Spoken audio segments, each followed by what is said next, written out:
Isaiah is somebody that I've gotten a chance to really connect with and have some deep conversations with as well. Where I struggle is I don't know what to post. What do I do? That's where most people can't grow. Your decisions today will determine the opportunities you have tomorrow. When you think about content from the broader perspective, content is one of the things that I love about content is that it really spans every area, every niche, everything. I got a chance to be a speaker at my daughter's school a couple of years ago for their career day.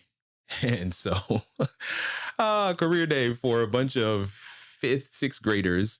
You had guys there in the city that we live in. You had people there working at NASA, people who are government contractors, people who have far more interesting jobs than me. But apparently, and you can look this up, one of the top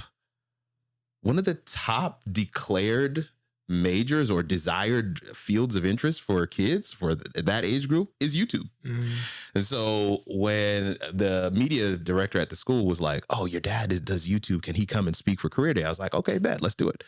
So get in there. I want to say second to last. I felt bad for the guy who was after me because I'm going to bring the energy, Doc. I'm going to bring the energy. I'm not going to hold back. Definitely. So I get in there. I'm listening to the lady. There was 2 people before me. By the time I got there, lady, she finishes up her presentation. It was good. But the next guy that went up, man, he had slides. Yeah. Terrible. Yeah. Like not for that age group. Yeah.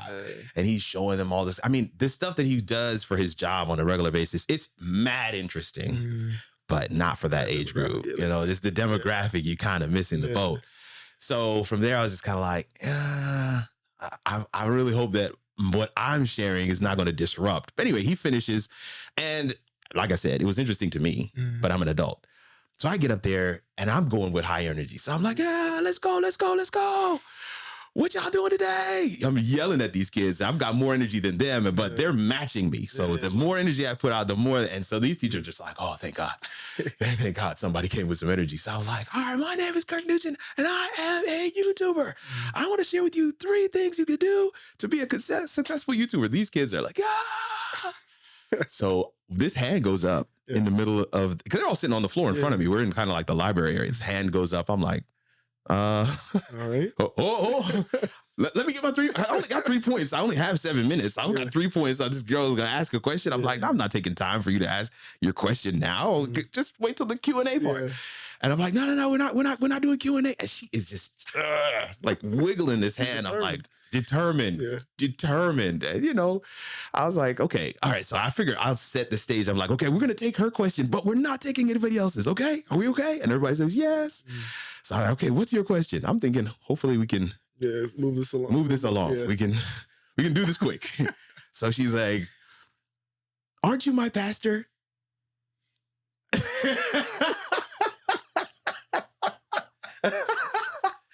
Yo, of all the questions that I was prepared for, that was not the one. Thank God. I was just like, I said, do you go to Oakwood Church? She says, yes.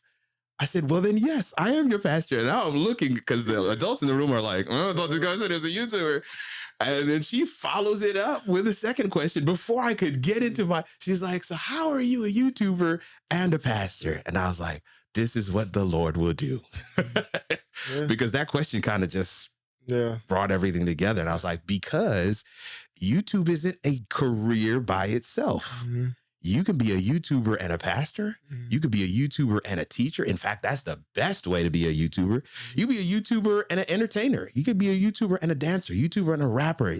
Actually, you've got to bring whatever passion you really are into to YouTube. YouTube in and of itself is not like, you have people out there that teach YouTube and they do well. But the channels that go exponential are the channels that have something else that they're interested in. If you're a tech reviewer, if you are, teaching podcasting, that's one way. But I mean, I was watching a guy who he's a 49ers fan, right? So NFL, but he just follows the 49ers. Right. The guy's channel is blowing up, but he's just relentlessly interested in this one thing. That's his passion project. I think he's like an engineer at work, but at home, this is what he does. And his channel is growing. And it's almost at a point now where he's got to kind of has to think about whether or not he wants to continue work. That's what content can do. And so her question kind of laid the groundwork, even though I didn't want to answer it, even though it came at an inopportune time. Her question laid the groundwork for the rest of my presentation. And it's part of what I teach, be consistent, be vulnerable, answer a question. That's my framework for being successful on YouTube. And so, and even in fact, I even had on a t-shirt that said, be consistent, be vulnerable, answer a question. So so it really kind of laid the groundwork for everything I was getting ready to share. But I share that story to say, this is kind of how it all works, right? Sometimes the plan gets derailed a little bit. Sometimes it doesn't necessarily happen the way that you think it should. And you're just kind of like, dang, could you just hold off a second? And it's like, no, actually, if you let it happen naturally, it'll actually flow probably better than you could have ever planned it. Because that's just the way I found God to work. And the same thing with content. Working with a guy recently, he wanted to kind of portray himself as an expert in a particular area. And he's serving in, that people group who have that disease. He's a doctor and he serves a particular people group, who have hypertension, diabetes. But his content is on how you can deal with those lifestyle diseases in a more natural way. And so one time in our coaching session, I asked him, why do you believe so firmly that these natural methods work? He's like, because they work for me. I was like, wait, you have diabetes? He's like, yeah. I'm like, have you ever said that in your content? He's like, no. And I'm like, bro, you're sitting on your power. You're sitting on your testimony. You're sitting on what would make you most relevant to the audience you want to speak to. You're sitting on it. Makes it more personable. Yeah. Because I mean, when you don't have any street cred, it's like, why am I listening to you? Like, you don't even know what it's like. I want the donut. Like, I want the bag of chips. So you're telling me, natural, And, I've got the insulin, I've got the shots, I'm doing the thing, my blood pressure, I'm taking the pills and all this other stuff. He knows that entire experience, never shared any of it in his content. As the moment, and it took him a couple months. I wish I could tell you, like right after we had that conversation, he just shifted. No, it took him months to recognize that was what really was holding him back. And then of course, he had still more time to actually drum up the courage to share. And he's thinking, if I share this, because this is his actual business, like this is what he does. He's a doctor. He does this kind of thing. He sees patients on a regular basis. So he's thinking, man, if I share this, my business is going to tank, because who wants to go see a doctor who has the same disease that they do? I'm like, bruh, somebody who works with cancer patients that ends up with cancer, ain't nobody, nobody's going to look at them sideways. Like it happens to the best of us. And but that was my thinking around it. He had to kind of walk that process himself. That's something that I've learned in coaching. You kind of have to allow, you can share with people whatever you want, but you got to have to allow them to, arrive at those things for themselves. But that, when he finally did share those details, bro, it went through the roof. It went through the roof. And so when you think about content from the broader perspective, content is life. And sometimes we complicate by saying, okay, I really want to give people these 3 points, these, this packaged product where they can, sink their teeth into the thing and get this value and be good. But most of the time it's just in the conversation. And that's one of the reasons why I wanted to kind of bring back this format, which is a lot more relaxed. It's a lot less produced, a lot less scripted, where we can just kind of share, this is how it all works, not just from a podcast and content perspective, YouTube perspective, but also from a life perspective, because content is life. And if we look at it from that standpoint, you have no shortage of content. I mean, you see it everywhere now. It's like, if I'm driving in my car, that's content. I mean, it is. I mean, if you have especially if you have an old car like me, it could be very entertaining, because you don't know if you're going to make it to where you're going to make it to. So, if the joint, is it going to break down? Is it not? It's raining heavy. It's all content. And why is it content? Because it's so relatable.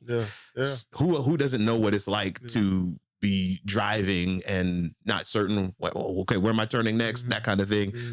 Those are experiences that are germane to the human experience, and everybody resonates with them. And to me, that's the secret sauce for content that flows. You have something that you want to share. Don't couch it in, I'm the expert and you're the idiot. Listen to me. Couch it in, listen, I can't tell you how many times I messed up on this, but once I found this one thing, things started to click for me. That is a framework, that is a format that anybody would listen to. In fact, they feel very much like I found my tribe, like I'm with my people when you couch it from that perspective. So that's what this space is going to be all about. And we're going to, from time to time, get a chance to engage with, people like you. I want you to kind of introduce yourself a little bit, but we'll also get a chance to engage with others. We're going to have Taina Nixon come through. We're going to have Marie Moore come through every now and again to talk through some things. But it's going to be conversational. Yeah, but so just take a second. I know those that are watching know who I am. I'm Kirk, and this is How It All Works podcast, and we're based out of Huntsville, Alabama, for those that don't know. But for you, man, just take a second. Tell people what you do and who you are. I'm interested to see what you're going to say here. I'm interested to see what I'm going to say here. Well, hello, everyone. My name is Isaiah Price. I'm originally from Maryland, but now based down here in Huntsville, Alabama. Okay. I'm a recent, like within the last couple weeks. Recent graduate of Oakwood University. Praise God. Yeah. Happy to be done. Yeah. Bachelor's in finance, minoring in film and television productions. Yes, sir. Thank God. Praise God. My college journey has definitely been a journey. I definitely have my ups and downs, but I'm glad that, I made it past that threshold, and, I'm starting this next chapter of my life. So, okay, bet. So yeah. I'm excited. I'm excited for you to be able to share some, but one of the other things I really want to have be part and parcel of this podcast experience is, of course, for somebody to be able to ask questions and kind of, because that's, I think, sometimes what's missing when you are solo and you are sharing, you don't get a chance to hear the other side. Yeah. So, because I can talk and I'll talk a lot. I'll share ad nauseum, but sometimes I don't necessarily, until I see the comments, I don't get a chance to hear back from others. Does that resonate? Does it make sense? Are you tracking with what I'm saying, or what are the questions that elicits? Yeah. So I'm gonna turn it over to you in a second, just to see if you have any questions. But before we do that, I did want to say right here, there's a kind of a rebranded theme, right? So How It All Works is the name of the podcast, but the channel and my content is really going to be under this theme of leveraging video naturally, allowing people to really, you don't have to become a media professional in order to leverage video. And that's one of the things that I've coming to learn with my content journey, is because I'm really not traditional in my approach towards content. Even though somebody may come in a room like this and say, "Oh man, dude, you got way too much for you not to be a media professional." But I'm gonna be honest with you, the reason why the room is set up the way that it is so that I can hit this button right here and start the recording, and hit this button right here and end the recording, and have 4 different camera angles. The lighting is set right and everything. So it's the workflow that has really enabled me to be consistent with content. And that's what I hope to teach, helping people to leverage video naturally, but in more than that, helping them to go from friction to flow. Like, there's all these little things that you might have to do to record your video. And for many of us, especially as I've been coaching, that's what I found to be the number one killer.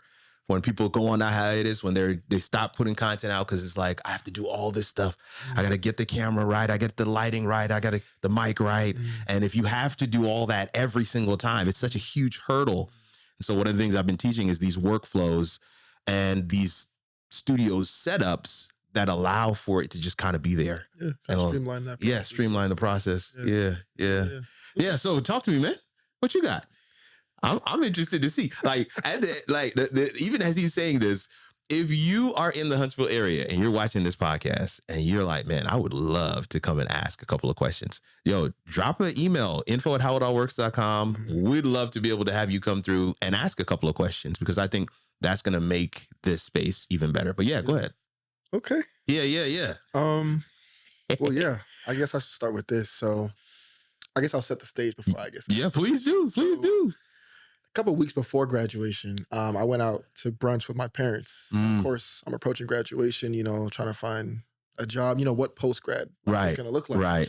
And so my parents were asking me about certain things, being that I majored in finance, but I'm also minoring in film and television production. Yeah, I'm interested in the creative arts, but not exactly sure what direction I want to go. Right. And while I am interested in finance and there's certain things that I really appreciate about it, I find myself being, drawn to the creative aspect. I like videography. I like photography. I like editing. I like being on film sets. I like doing these things, but not exactly sure what that's going to look like. And I know that I don't want to be stuck behind a desk for the Come on, talk about that. Like, I really don't. But I also understand that I need to support myself, especially being fresh out of college. Yeah. And so kind of figuring out what would be the best way of trying to support myself now? Yeah. Especially, given that when I'm advertising myself to these companies, I have a finance degree. Right. Like, what's the best way to advertise myself and finding a job so I can support myself, but then looking at the long-term goal of I want to be in the creative space? Yeah. So, no, this is a good question. But I think the main thing is path of least resistance. So one of the things that I teach and coach, even from a content perspective, because a lot of times people will come and say, man, I've got all these interests. Like I'm multi-passionate. I've multi-talented. I can sing. I can, they've got all these different things that they want to do, and they're just not really certain what to make content on. And I see that similarly in terms of where can I make the money? Where should I make the money? I was listening to a podcast recently, and the gentleman was saying this guy travels all over the world taking these dope pictures. And so when I see him, he's in the YouTube space for that kind of work because of the types of pictures that he takes. But when I was chatting with him, you realize oh, you're still doing, wedding photography. That's still your bread and butter. Doesn't advertise if you see his whole social media footprint, you don't see not one wedding, nothing. But that's actually his primary business. Because the photography stuff that he does, in these different, this guy's been to Iceland and, New Zealand, all these different wild places and taking these dope photos. And that's kind of what he's known for, but that doesn't pay any bills. So he's found a way to kind of bridge the gap, have these two worlds where one is what a good friend calls his food work, right? This is the work that puts food on the table. And then the other is kind of his heart work. This is what he's so passionate about. And he would like for one day to his heart work to be his main thing, even though I have heard people say, I never want that to merge. I want this to be my work and my passion. I don't even care if I get paid. And I don't know. That's not me. I want to get paid from the thing I love doing. So, but I hope that gives some context. It's really just kind of finding, okay, when I quit my job in 2019, let's say 2019. It's right around the beginning of the pandemic. When I quit the job, man, that was rough times. But I had to really quickly figure out what was going to be the major breadwinner. My previous career was in technology. So I had a lot of course, IT skills. And so while I was doing some things with remote production and video and content, that really wasn't picking up. It wasn't going to take the place of what I was making quick enough, in my opinion. So somebody was looking for a technology company, if you will, to provide tech support. And I was able to put a bid in and win that. That was the stopgap that kind of allowed me time to build and make what I'm doing with content lucrative or profitable, and gave me latitude as well. Because if I was working there 9 to 5 every day, it really wouldn't be the same. I was doing remote work most days of the week, but Tuesdays and Thursdays I was physically on site. So that scenario really kind of allowed me to transition more easily, smoothly into being full-time doing content, because naturally the content kind of took over and began to supplement my lifestyle. So I say all that to say it's a both and approach. I think you look at both. You're living in an age now where there's money to be made. Even now, even like day one, doing video production, film, TV, what you're passionate about. So back in my time, it was a lot more straightforward. You had to find a job at a TV, station, or work with a video company or something like that. Whereas now there's some, you can set things up and have your own business and just kind of advertise that. For the Incubator's Couch, my wife and I had a young guy come over. I want to say he's around your age. I don't even think he's in his 30s yet. So, but him and his brothers have a lawn care company. Now one of his brothers is an engineer, was working on base, but he left that to work full-time in this business doing landscaping. So, and they're expanding, they're doing some really crazy things, but they went full tilt on that. And so one of the major things that he did is, of course, once he set up the business, he started going to networking spaces like BNI and using those spaces, leveraging the network that he's building in those spaces to bring in more clients. Right. And he's to the point now where he needs help. So I think there's also an intention. I think when people see that you're willing to bet on yourself, they're willing to dive in. The old adage of, the family that ran out of gas right next to the exit on the highway, and they're trying to flag people down to help them to push the car. Nobody's stopping. I don't know why that is a thing, but nobody's stopping. So dude gets out the car, tells his wife to get in the driver's seat, and he starts to push. He's really not making much progress because, it's a whole car. His family's in there. His wife's in there. He's just one person trying to push this thing. But as soon as he started to push, people started to pull over. Because there's something about you. Y'all, I am enjoying this episode of the How It All Works podcast, and I hope you are as well. If you want to go from friction to flow, if you want to have your next video done, then join us for our next session of the Masterclass. You can go to kirkarnutron.com right now and you can reserve your seat. The other thing I want to say real quick before we get back to the conversation is, real talk, several of you haven't subscribed, and that's not nice. But we hope that you're enjoying the content. This is made with you in mind. Let's get back to the conversation. Because there's something about your willingness to get out and push, your willingness to actually put in the sweat equity, your willingness to bet on you, that other people are like, okay, bet, we're going to bet on him too, right? If you're putting that into you, then I'll put into you as well. I don't know why that is a thing, but across my life, that's what I found it to be. So some of it is going to be hedging your bets, looking at both directions, but I think there will have to be a moment where you're like, nah, this is going to be what it is, and I'm going to give it a try. Whether it's a year, 2 years, we're going to stick with this thing and want to really dig my heels in and see where I can get to with this particular career path, whether it's finances or it's video, and then just see what ends up happening. But for the most part, a lot of people don't, especially for anything that's creative, the content, or YouTube or video production, people don't treat it like a job. So it is difficult to kind of weigh the success of it like you would in a regular job. Because, you get a job, you begin to kind of learn the ins and outs of the systems. You can kind of climb the ladder and grow. But when you get into video production, unless you're going to get hired by a company that does that kind of work, where you can progress and grow if you get picked up by a TV station where you can be a producer. But if you're going to be doing work for yourself, providing these services to clients, that's the challenge, is that many people don't treat it like a job. Now, the last thing I'll say, which, it was a long answer, but the last thing I'll say is that I always tell people to look at how you can stack your interests, stack your talents. Because I believe that God is the author of our story, right? So he's written into your story finance and video. So what would the merge of the two look like?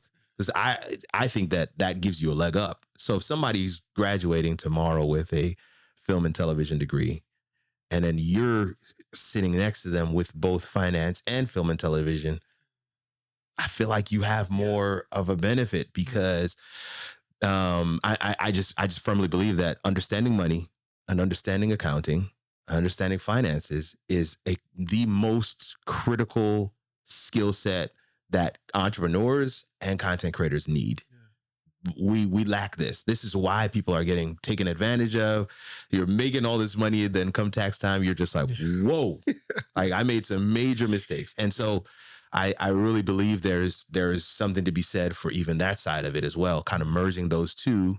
And I think that's another way that you can take the video side seriously because you have this finance backing. That's a lot of the times when me and Kanika are chatting with folks, coaching folks about whether or not it's time, should we go into the business? Should we not? How are you guys doing this? Right. We're like, yo, can you save? Number one, can you save? And most people, we don't even get past that question of can you save? Because if you can't save, then you need to go get a 9-to-5 and call it a day and then learn how to save. So, but if you can save, the second thing is, can you deny yourself? Can you go without? Can you see $25,000 hit the bank account and not go nuts? Yeah. Like, because nothing may come in for the next 4 months, and that 25,000 it's just got to serve you. That's actually not a lot when you now look at it from that perspective, because that's the plight of the entrepreneur / creative, is that there's these ebbs and flows. I mean, you have a good Q1 and then Q2 and Q3 are nothing. Q4, it's like the dump truck is backed up and you're like, whoa.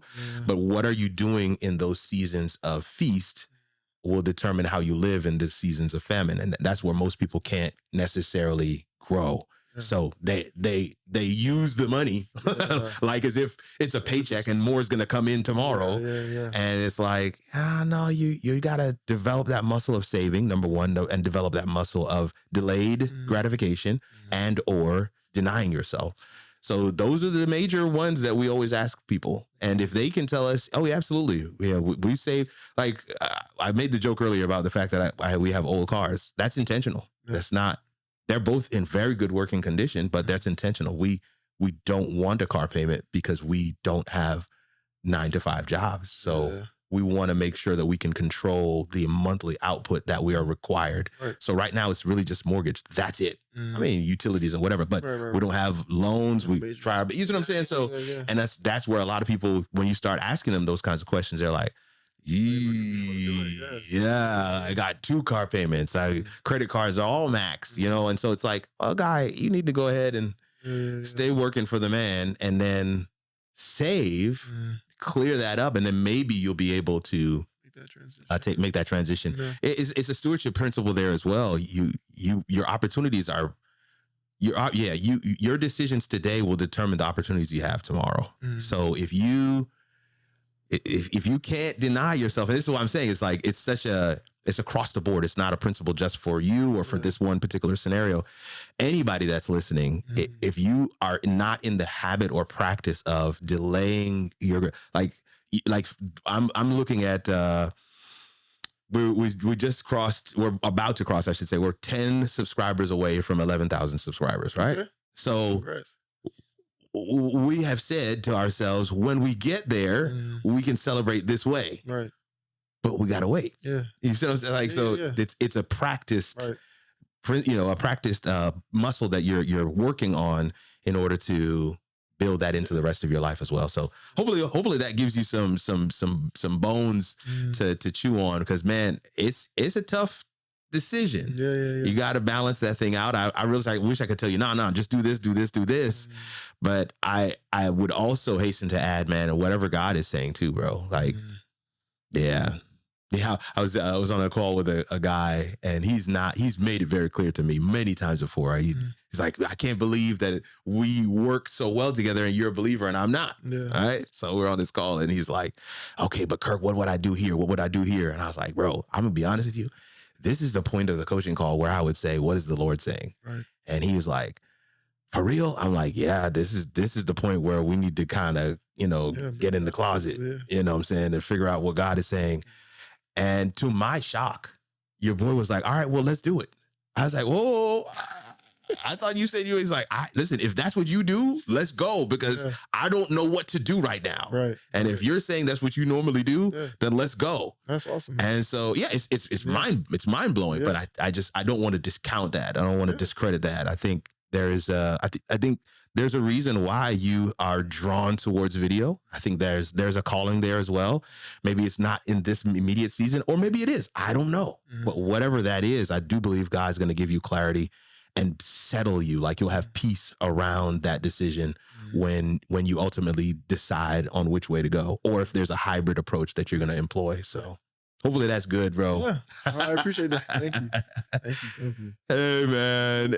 Anything content related that you might have a question around? That one almost stumped me. Nah, I'm just joking. I love these kind of questions. And for those that are watching, man, this is not even like a one-off conversation. Yeah. Isaiah is somebody that I've gotten a chance to really connect with and have some deep conversations with as well. And I'm excited to see what God's going to do, bro. I appreciate that. Absolutely. Thank you. Absolutely. Oh, man. All right, yeah. What else you got, man? One more for road, and then we'll wrap it for this first one. Just one more. Well, I think we got Marie coming in at some point, so we'll wrap this one, and we'll get Marie in on the next one. Okay. Man. Okay. Here's one. All right. YouTube. Okay. I've wanted to do YouTube for a long time. Yeah. But where I struggle is I don't know what to post. Like, I've had ideas of what I could post, but then like I might start to record something and I'm like, do I want to keep with this one thing, or do I want to experiment with this? Yeah. Like, I don't know what I want my channel to be about. Yeah. So then I get trapped in this, like I'm really trapped in my head about it. I don't know what to do. And then that turns into a long period of time of me just not doing anything. Yeah. And I'm really mad at myself. I'm like, I've wasted, a couple months of just sitting there, what should I post, and nothing happens. Like, how do I, what do I do? No, this is actually, so I think I said earlier, one of the top things that cause people to not be consistent is, of course, not having the system, right? Not having the workflow and not designing a space in a way that makes it easy for you to just kind of hit the buttons. So that's a major friction point, a major tension point for people and creators. But I would say a close second, if not first, would be what you just said. What should I create content about? And so there's a couple of ways to answer this question. I did a masterclass, find and or confirm your topic, right? That was the title of the class. And there's two very clearly defined paths to go through. One for the believer, right? Who's purpose driven, who feels like, the work that they do, the activities that they involve themselves in are part of a larger fabric and not necessarily just something that I'm personally passionate about or I'm interested in. Nothing wrong with that. For the believer, sometimes there's a different motivator. Yeah. And then there's those who are not necessarily, they may even be believers, but they're just not driven that way. And so there's a very practical, methodical, let's look at this kind of approach in terms of finding your topic. I'm going to forgo the second one. Okay. I'm going to stick with the first one. And the reason for that is I believe that your story is your fingerprint. As unique as your fingerprint is your story. One of the things that people ask me in coaching all the time is like, man, what happens if I say something and somebody asks me a question I don't know about? And I tell them, you just say you don't know. Yeah. That makes it simple. And they were like, well, but I'm supposed to be the expert. I'm like, are you the expert or are you not? Because there's no supposed to be. Right. It's like, well, I kind of am. Like, no. You either are or you're not. Yeah. And so how do we get around that is by staying in your story. When I couch my experiences when I couch what I'm sharing with people from the perspective of my story, right? Okay, what I've found to work is this piece of equipment, this mic, this cord. That's what I've found to work. Even if somebody else says, yo, that mic failed me. Yeah, that's fine. I'm telling you I'm just telling you my experience. Right. And once I say this is my experience, there's no argument. I am the expert on my experience. Yeah. And the challenge for many people is that they haven't exposed themselves to enough experiences to be able to weigh in with an opinion that matters. So I've tested all the platforms that are out there. Every creator platform that you can think of, I've tested them. So when I tell you, nah, I rock with Ecamm, it has a little bit more weight to it. But I can tell you Ecamm isn't necessarily the best for everyone. It's the best for me. Right. And here's why. And that's how you couch your story, right? So how do you find your topic? Right. You just got to look at your story. Okay. So these are the two principles. Number one, what is the value proposition? Or meaning, what is the person who's watching going to get out of the content? Number two, who are you speaking to? It's kind of two sides of the same coin. Okay. Who am I speaking to? What are they going to get out of it? Right. Who am I speaking to? What are they going to get out of it? I've found you can find the answer to both by looking in the mirror. Okay. Your story is their story. What you've overcome, what you've experienced, and what you're still experiencing is what they need to hear, if that makes sense. So I'll give you another friend. She's not a client. She's a friend. She really wasn't sure what she wanted to do in terms of content, right. But she knew she wanted to do content. Right. And so she got fired from her job. And that was kind of her sign, like, yo, I really kind of need to take this thing seriously. So she goes live to kind of tell her audience, because she'd been growing it a little bit, tell her audience, this is where I'm going. And she did it unsure. She did it like, kind of follow me in this journey, because I'm going to kind of fumble at this thing a little bit. Her best piece of content to date was that video where she was vulnerable, where she was real, where she didn't necessarily pose herself as the expert. She just kind of, in an unguarded, wasn't even edited well, bro. She just shared with people, like, this is where she kind of cried a little bit too. Like, I mean, it was a very raw moment. And that thing went I would like to say viral is relative. So for her, it went viral. Right. For somebody else that may not be viral, but for her, just based on, you had 500 views, 10,000. I mean, that's her version of viral. So for her, it went viral. And what people were looking for isn't necessarily an answer or a transformation. They were wanting to follow along as she searched to find that transformation.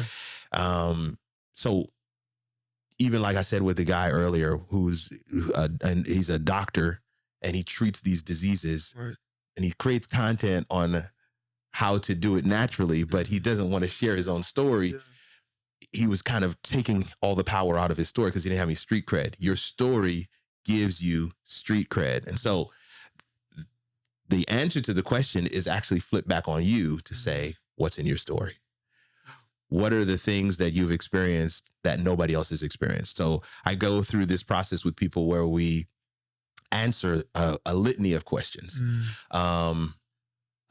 So even for me, I am a third culture kid, right? I'm in the middle of 5 kids. So there's 2 above me, 2 below me, boy, girl. So I'm in the middle of the middle, right? Yeah. And I'm gonna tell you right now, even as I'm saying this, if somebody's listening to the podcast, they're resonating with me already. Or it's like, oh yeah, that's my brother. Or yeah, that's me. I'm in the middle of the middle. Or oh, third culture. What does that mean? I gotta go look that up. And third culture just means my parents are Jamaican and I was born here. And so I grew up in a Jamaican household, but I lived in America. Right. So you're a third culture kid. At home I have one culture, but at school I have another. I can code switch. And so that's the reason why I am the way I am. I'm basically defining to you who my audience is just by telling you who I am. I'll give you another one. There's a lot more that I could share. OCD, people pleasing, addict, all these things that I can share with you. I was wildly petrified of public speaking. I mean, wildly. I know. I didn't. But you see, this is perfect, right? Yeah. Because somebody will say, what? Yeah. So how are you like this now? Right. Are you seeing what it's like? So that could be a whole channel for me. Yeah. It's just sharing with people, how did I go from this place to this place? Right. What I realized was, it wasn't so much that I was afraid of public speaking. It was, I just didn't like the format of it. Okay. I didn't really know how to present. And that gave me anxiety. What I do like is answering questions. Okay. Yeah. So every presentation I've ever done, since the time I was a trainer for a NGO, is I've couched it from, here are the questions I'm answering, which also works for YouTube, right? Answer a question. So, but the last one I'll share is my twin died when I was 2.